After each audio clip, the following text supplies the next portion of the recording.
The ocean was vast, but his spirit was crushed, as through the deep trenches he silently rushed. Flipper the Kipper was so down and out, weighed down by a history burdened with doubt. In the days of his youth, when the currents were bold, a terrible story of romance unrolled. In his adolescence, he'd married a trout, a choice he was destined to suffer about. The wedding was awkward, the vows were a mess. She brought him no comfort and brought him no rest. The community gathered to snicker and croak. All who he knew poked fun and joked. His scales had been hardened by sorrow and fate, recondite and dark from his terrible mate. The schools of the herring all laughed as they goaded, for Flipper the Kipper had been truly smoked.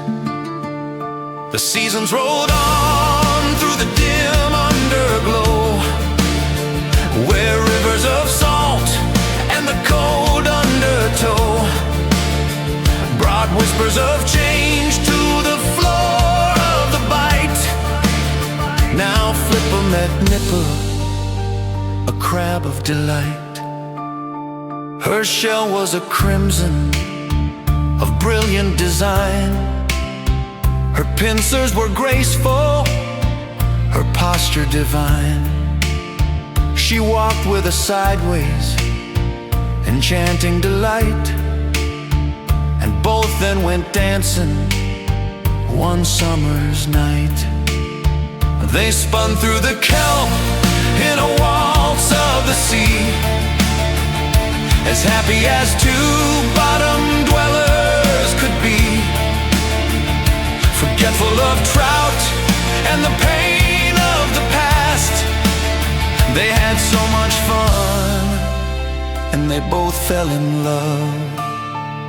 The water was warm, and the music was sweet, as bioluminescent waves washed at their feet.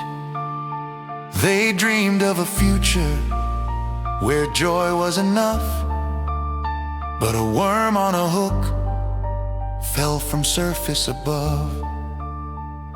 It drifted so slowly through layers of blue, a twisting temptation of deadliest hue.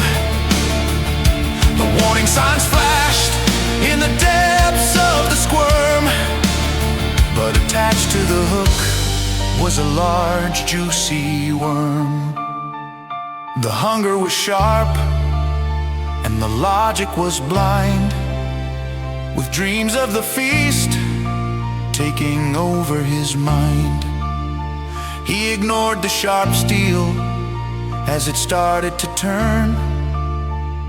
Flipper now bit on the hook with a squirm. The line yanked him upward, away from his bride, away from the safety of ocean and tide. He fought and he thrashed as the tragedy ran. Flipper fell victim to creatures called man. They hauled him aboard in the cold, biting air, ignoring his gasps and his silent despair. They carried him far from the reef where he swam, and ended his days in a large frying pan.